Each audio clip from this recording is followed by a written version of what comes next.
Hikmah yang ke-139. An-nasu An-nasu yamdahunaka. An-nasu yamdahunak.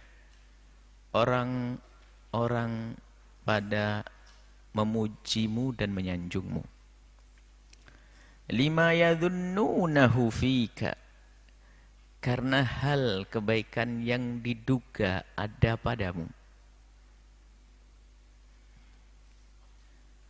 Fakun, kalau sudah begitu jadilah engkau anta dzamman li nafsika. Tapi sebaliknya, jika engkau menemukan sanjungan datang untukmu, maka hendaknya engkau bisa mencaci dirimu, mencela dirimu, lima ta'lamuhu minha, karena apa yang engkau ketahui tentang dirimu, dari dirimu tersebut. Termasuk nikmat agung yang Allah berikan kepada hamba-hamba Allah adalah jamalu sitri. Pada pertemuan yang lalu hikmah jamalu laula jamalu sitri. Kalau bukan indahnya tutup dari Allah akan kekurangan kita, niscaya tidak akan ada orang senang duduk dengan sahabat, saudara. Kalau bukan karena Allah menutup aib kita, nggak enak kita saling duduk begini nih. Maka termasuk tanda kasih sayang Allah dan nikmat Allah yang sangat besar Allah berikan kepada kita adalah jamalu sitri. Sitir Allah. Innallaha sitir. Allah maha menutup kekurangan kita. Maka dari itu, karena kekurangan ini sudah ditutup oleh Allah, maka kita pun dianjurkan untuk melanjutkan tutup ini. Jangan sampai membongkar kekurangan kita, aib kita. Bercerita kepada orang lain. Begitu juga kisahnya Ma'iz yang melakukan satu dosa yang harus dihukum, dihad, akan tapi karena kerinduannya kepada pengampunan Allah lebih gede, rasa takutnya akan neraka Allah lebih gede, maka menjadikan dia datang kepada Nabi dan berikrar mengakui kesalahannya, pun Nabi mengajari untuk menutupnya. Nabi tidak langsung menghukumnya, la'allaka, barangkali la'allaka lamasta. Ma'iz berzina, dia menyesal, pengen dihukum oleh Nabi, Nabi mengatakan la'allaka lamasta. Mungkin engkau hanya menyentuh saja. La ya Rasulullah, aku melakukannya. La'allaka qabbalta, mungkin kau hanya mencium saja. Tidak ya Rasulullah, aku melakukannya. La'allaka fakhatta, mungkin tidak sampai masuk. Tidak ya Rasulullah. Sampai pertama, kedua, ketiga, dan keempat, baru Nabi hukum dia. Artinya apa? Memang pendidikan di dalam agama kita itu hendaknya kita ini, yang memang Allah sudah menutup aib kita itu, yuk kita pandai-pandai melanjutkan atau menjaga tutup ini. Jujur, kalau semua yang terjadi pada kita dibuka, dibongkar oleh Allah kepada tetangga kita, mungkin tetangga kita nggak mau bersapaan dengan kita. Di antara kita ini kalau dibuka oleh Allah, Allah bukakan di mata hati kita untuk melihat aibnya saudara kita, mungkin nggak akan nyaman hidup kita berdampingan. Maha kasih Allah telah menutup, makanya tutup ini harus tetap kita jaga. Maka hendaknya kita bisa menutup aib diri kita sendiri dan bisa menutup aibnya orang lain. Dan sungguh kalau bukan karena sitir Allah ini, penutup dari Allah, nggak ada orang yang bisa menyanjung kita. Lalu kenapa kok tiba-tiba ada orang menyanjung kita? Karena kasih sayang Allah, Allah tampakkan kebaikan kita. Dan Allah tutup aib kita. Jadi ini semuanya kembali kepada Allah. Allah menampakkan sekelumit kebaikan kita, telah Allah tutup kesalahan kita yang banyak. Nah ini, kita mulai masuk hikmah ini. Jadi, kalau ada orang menyanjung kita, karena mereka tuh menduga kita punya kebaikan semacam itu. Dan kebaikan itu tampak oleh mereka yang menyanjung kita itu karena apa? Allah telah tutup kekurangan kita. Artinya apa? Artinya sanjungan yang diberikan mereka kepada kita itu sesungguhnya sanjungan itu layak hanya diberikan kepada Allah yang menutup aib kita. Maka dari itu, kalau ada orang menyanjung kita dengan kebaikan yang ia duga, jangan dulu sombong bangga. Tapi orang yang kenal Allah langsung dikembalikan itu semuanya kepada Allah. Sehingga para solehin kalau diduga oleh orang dengan dugaan baik, dibilang ini orang baik, baik apa? Mereka astaghfirukallah. Mereka mengatakan Allahumma ja'alni, Allahumma la tu'akhidni bima yakulun. Ya Allah, jangan kau hukum aku dengan apa yang ia katakan. Waj'alni khairan mimma yadhunnun. Dan jadikanlah aku lebih bagus daripada yang mereka duga. Jadi mereka itu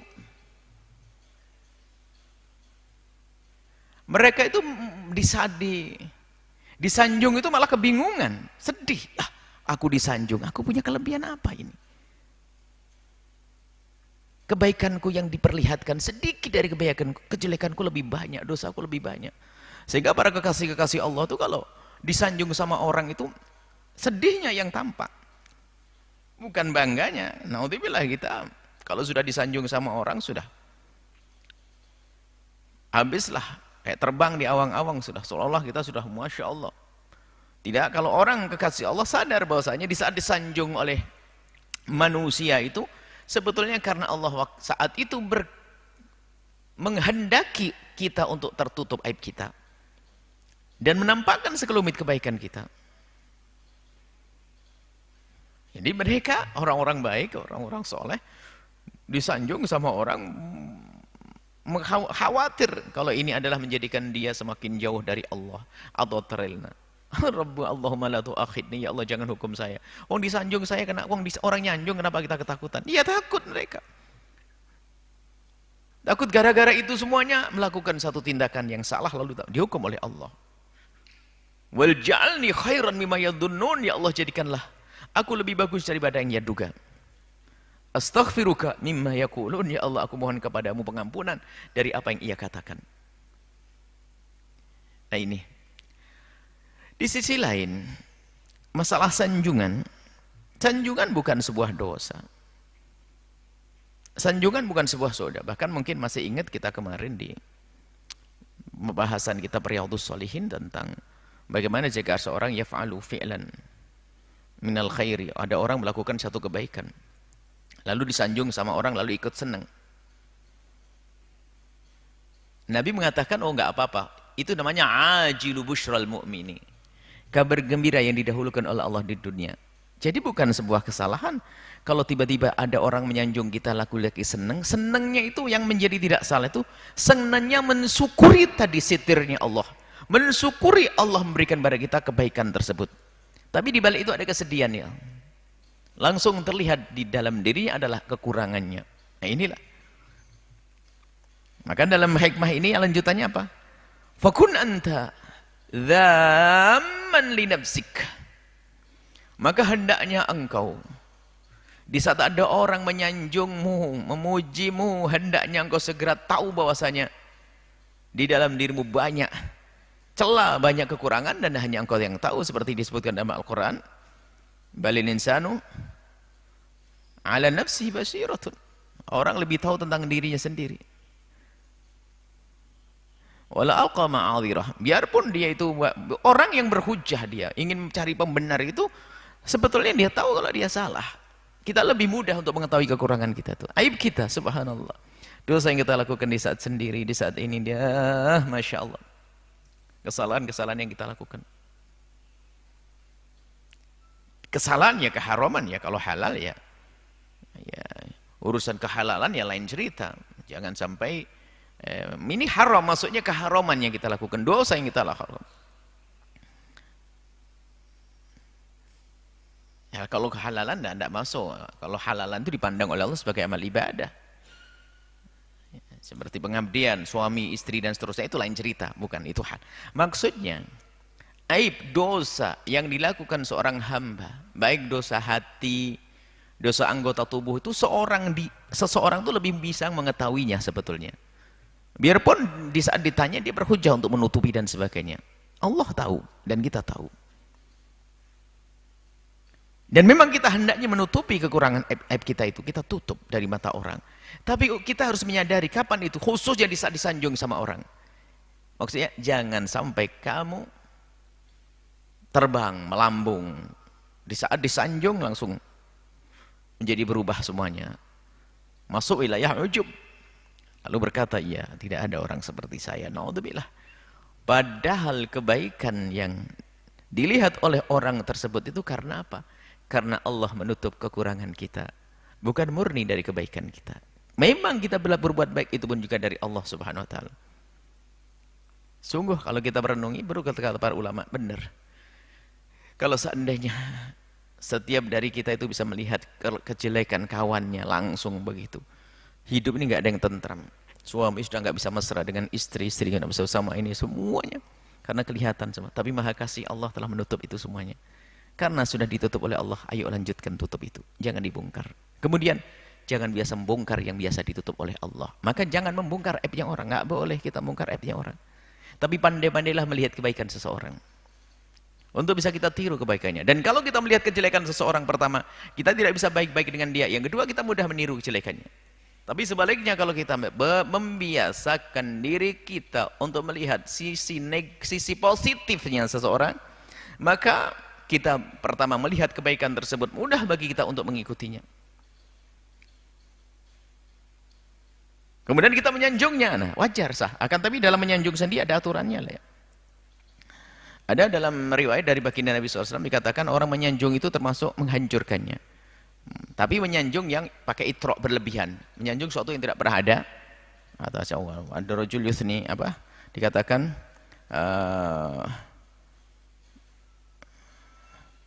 bahwasanya Nabi pernah mendengar seorang rajulan yuthni ala rajulin wa yutrihi. Nabi pernah melihat seorang laki-laki itu menyanjung orang lain tapi berlebihan.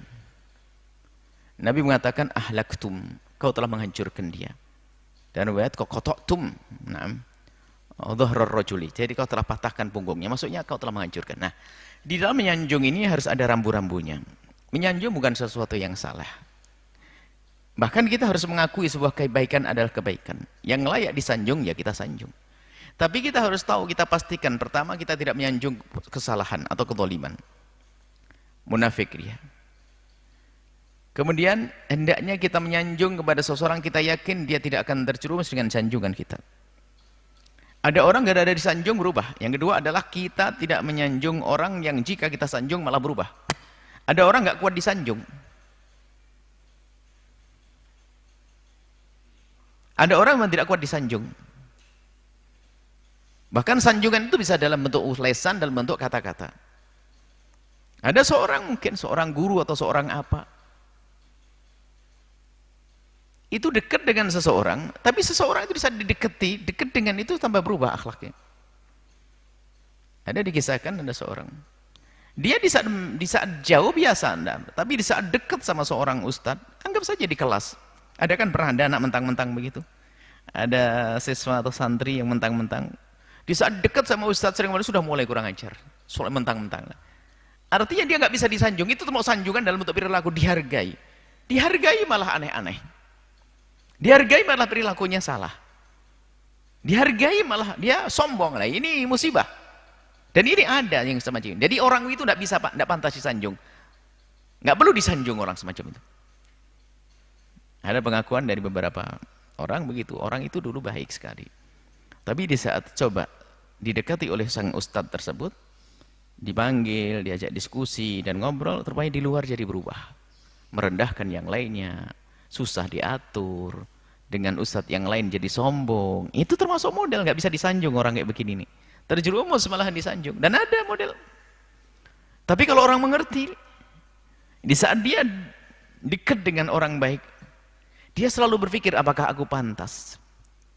Sama di saat seorang hamba diberi oleh Allah kelebihan, dia langsung menyadari apakah aku pantas diberi kelebihan oleh Allah dengan segala kekuranganku. Begitu, koreksi dalam diri. Tapi ada orang disanjung terlena, maka menjadi terjerumus. Maka jangan disanjung orang semacam itu, sebab kita menjerumuskannya. Atau kita menyanjung dengan berbohong, maka enggak boleh. Kita menyanjung kezaliman. Atau kita menyanjung orang menjadikan dia terjerumus oleh sanjungan kita. Atau kita menyanjung dengan dusta. Nah, ini enggak boleh. Menjilat namanya kita, mengharap sesuatu imbalan dari dia. Dan ada dari setiap masa ada penyanjung-penyanjung ini seperti ini. Penyanjung-penyanjung itu hanya mendapatkan kepentingan dunia, bukan menyanjung yang sesungguhnya. Tapi menyanjung yang sesungguhnya adalah Nabi pernah menyanjung. Sehingga kalau kita membaca kitab Sahih Bukhari ada manaqib. Di belakang itu tentang manaqib, tentang kemuliaan sahabat ini, kemuliaan sahabat ini kan sanjungan semuanya dan itu boleh. Akan tetapi disanjung adalah orang-orang yang aman dengan sanjungan tidak akan berubah menjadi orang yang sombong. Baik. Kembali kepada hikmahnya Ibn Atha'il As-Sakandari bahwa di saat adab di saat kita disanjung oleh siapapun. Adabnya jika disanjung oleh seseorang, hendaknya langsung kita ngoreksi diri kita sendiri. Jangan kita jangan kita terbang, jangan kita terlena dengan sanjungan tersebut. Bahkan di dalam hati harus kita mengingkari bentuk-bentuk semacam itu. Tapi nggak boleh ingkar kita secara zahir. Artinya apa? Jika ada orang menyanjungmu, jangan hardik dia. Nggak diperkenankan. Kalau Nabi mengatakan kalau orang menyanjungmu, maka melemparkanlah dengan debu, itu maksudnya apa? Jangan biasa kamu senang disanjung oleh seseorang. Bisa saja dia menyanjung karena memang kebaikanmu yang terlihat olehnya. Bisa saja dia menyanjungmu karena ingin menjerumuskanmu. Bisa saja dia menjambung karena menjadikan kau terkecoh, padahal kau tidak baik dibilang baik. Maka sanjungan. Tapi kalau orang menyanjung nggak boleh langsung kita bantah, misalnya menyanjungmu, menduga ada kebaikan pada dirimu, nggak boleh langsung kita jangan dong, nggak usah menghardik orang menyanjung, tidak diperkenankan. Karena bisa jadi sanjungan dia adalah betul-betul karena Allah, dia menyanjung karena sesuatu karena kebaikannya. Dan dia sambung subhanallah ini orang soleh, ini orang baik, pilihan Allah. Makna sanjungannya juga tidak lain adalah makna penghormatan kepada orang tersebut. Nah ini, mari kita semuanya bisa koreksi diri kita. Jangan mudah kita ini terlena dengan sanjungan yang diberikan oleh manusia kepada kita.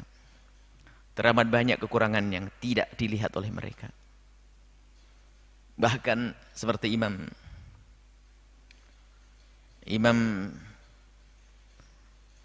Hasan,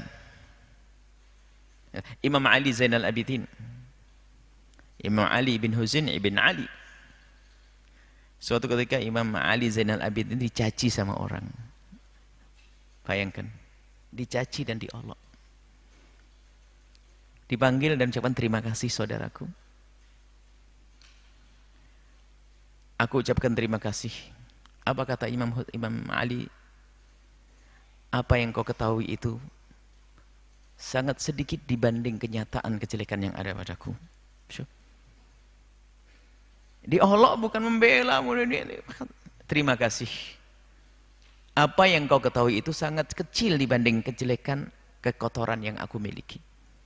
Ini kan ketawaduan seorang imam seperti itu.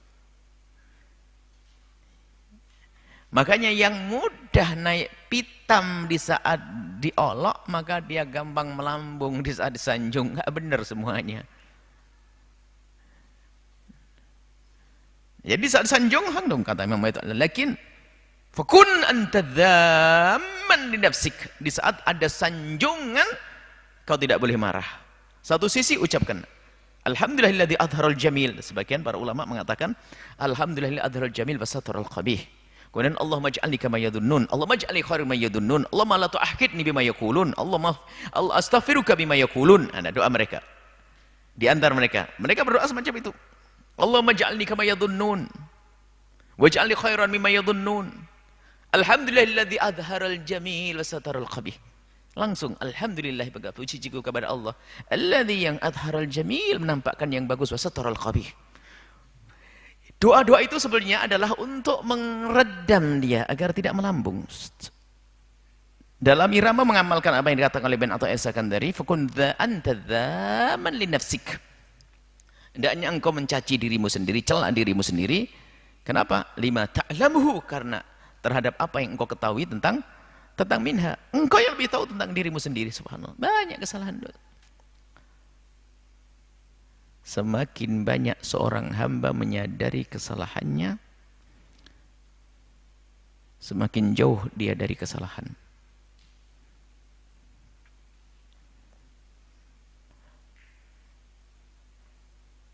Semakin seseorang menganggap sebuah kesalahan itu besar, maka semakin kecil di hadapan Allah kesalahan tersebut.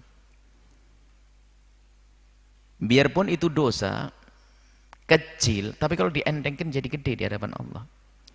Tapi sebaliknya orang melakukan dosa lalu bertobat seperti Ma'iz, melakukan dosa besar tapi tobat, menyesal, menangis, dianggap besar, takut dia, menjadi kecil di hadapan Allah. Maka anggaplah kesalahanmu itu menjadi sebuah kesalahan yang besar, agar permohonan maafmu itu serius. Maka di saat engkau bisa menganggap itu sebagai kesalahan yang besar, maka sesungguhnya kecil di hadapan Allah. Kapan seseorang bisa menyadari kesalahannya itu adalah besar, maka kecil di hadapan Allah, bahkan tidak dianggap lagi.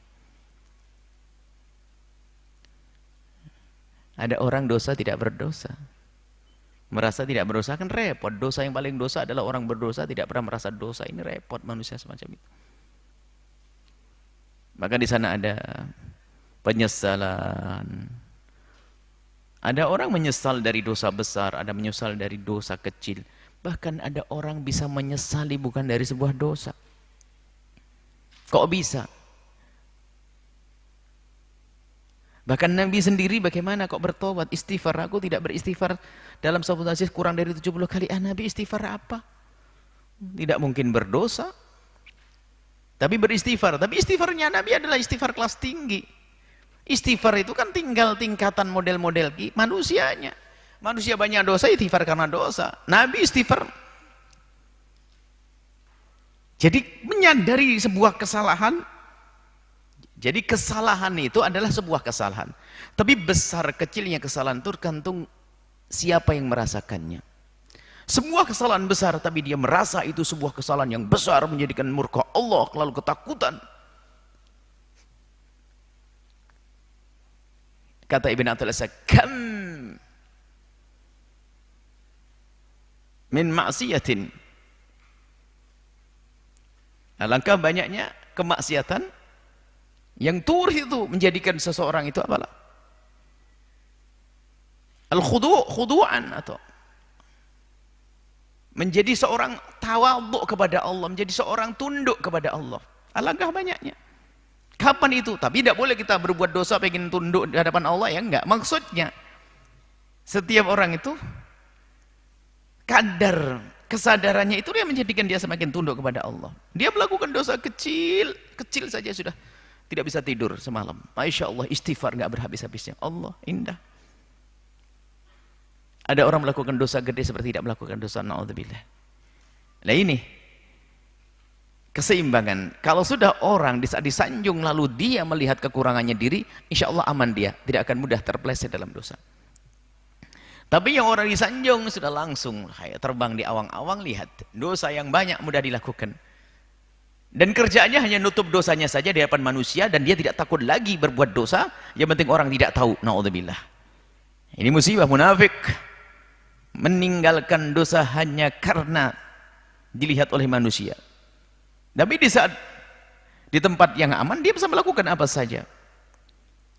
Makanya inilah orang yang pengen disanjung oleh manusia. Tapi orang yang hebat, orang besar disanjung manusia, dia tidak akan terlena. Bahkan di saat disanjung oleh manusia, dia langsung sadar akan kekurangannya. Bahkan dia dzamman li nafsih. Dia mencaci dirinya. Kau disanjung oleh orang. Jangan bangga ya. Mereka menyanjungmu karena hanya melihat sisi kebaikanmu yang terlihat olehnya, yang Allah tampakkan. Dan karena Allah menutup aibmu banyak. Kemarin kau ngapain? Begitu. Sehingga apa? Di saat disanjung dia tidak akan terlena. Maka selamatlah dia. Selalu membangun dirinya agar semakin baik. Dosa-dosa dia mudah memohon ampun kepada Allah Subhanahu wa taala. Dan memang yang namanya sanjungan ini lebih banyak menghancurkan kalau tidak diberikan kepada orang yang tepat. Subhanallah. Sehingga merasa disanjung, dibilang Masya Allah dia punya keramat saja, Padahal nggak ngerasai juga, dia sudah bangganya setengah apa tuh punya keramat. Iya dulu, siapa dulu saya, kan saya wali. Dibilang wali oleh orang saja sudah nggak bisa tidur ya. Innalillah. Menangis. Sehingga Syekh Yusuf Nabhani dalam kitab Jami' Karomatul Auliya itu menjelaskan para kekasih Allah itu kalau terlihat baginya karomat itu takutnya luar biasa. Ini keramat atau istidraj? Jangan-jangan aku malah terhenti jatuh setelah adanya keramat ini. Setelah adanya kelebihan yang Allah berikan, jangan-jangan aku jatuh karena aku bangga, menangis kebingungan. Ini orang mencari-cari. Baik. Semoga sanjungan yang diberikan oleh manusia kepada kita adalah kebaikan yang sesungguhnya, dan kita bersyukur kepada Allah yang telah menampakkan kebaikan tersebut dan telah menutup kekurangan. Dan semoga Allah menutup kekurangan kita di dunia dan di akhirat. Kekurangan kita yang sangat banyak ditutup di dunia, tidak ditampakkan oleh Allah kepada siapapun dari bangsa manusia, dan ditutup di akhirat, tidak akan dihukum oleh Allah Subhanahu wa ta'ala. Dan ciri aib yang akan ditutup oleh Allah di akhirat, ingat, dosa yang akan ditutup di akhirat adalah yang kita tutup di dunia. Makanya orang yang suka memberitakan tentang dosanya ada susah ditutup di akhirat. Dosa pribadi yang bisa menutup dosanya di akhirat, maka itu akan ditutup nanti di akhirat. Menyadari itu dosa, lalu dia tutup, kemudian ditambahi dengan penyesalan dan istighfar, maka itu dosa yang tidak akan tampak nanti di akhirat. Wallahu a'lam bissawab.